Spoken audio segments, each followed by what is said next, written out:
Anyway, next up, I put down Rudy Gobert. Rudy Gobert. Positives about Rudy Gobert. He's a very, very, very talented rim protector. 7'3" and uses all of that size to his advantage very well. It's very hard to finish around the rim when Rudy Gobert is out there. Which mainly brings other teams to bring him out on the perimeter, which, hey, he's not the worst at. I've seen centers way worse than him. He can hold his own for sure. Not very switchable, but he can get the job done. Especially with backup guards, I'm more than fine with Rudy Gobert committing to a couple of switches here and there. If I get burnt, I get burnt. It's counter report is part of the game. Other things about Rudy Gobert. I know that he catches a lot of flack, but to be honest, his play in Utah wasn't always his fault. When Chuckovin Mitchell comes out, when Donovan Mitchell starts saying we ball and shoots them things till his arm fall off, when Chuckovin Mitchell come out, the Jazz is already gonna lose some games. No matter if Gobert could put the ball down and could do things, which I'll get into later. It don't matter. Donovan Mitchell not gonna get nobody the ball. He's gonna get his 20 plus shots up, and whether it's 8-24 or 13-24, we just gonna find out with Donovan Mitchell sometimes. And hey, to be honest, he's the best player on the team, so it's perfectly okay. But it's just some nights that's just the name of the game. It's not Rudy Gobert's fault all the time. However, even though he's somebody who can contribute on that side of the court, very good lob catcher, very good pick and roll big, very good screen setter. I said he's a good lob catcher. I ain't mean that. On God. It's the exact opposite.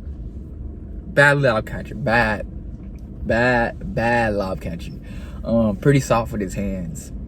Doesn't always catch them. It's pretty hard when that's the go-to bread and butter for somebody of his caliber, because if your go-to for me to get you a bucket is this pick and roll play, you're gonna be needing to catch these plays when you open it. Sometimes it just don't be caught.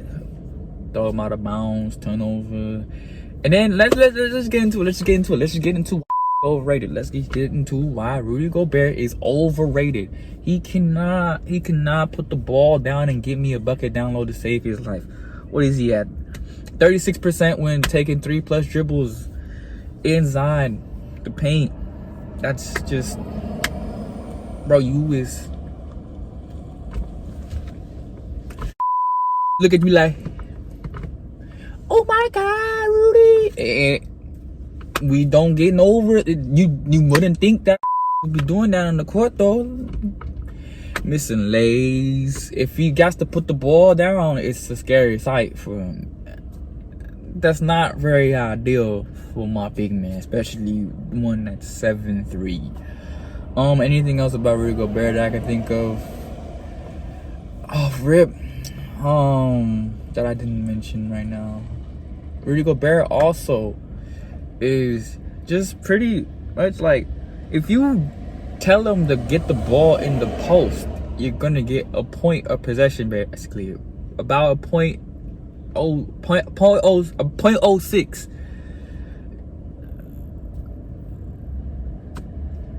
Let me break this down.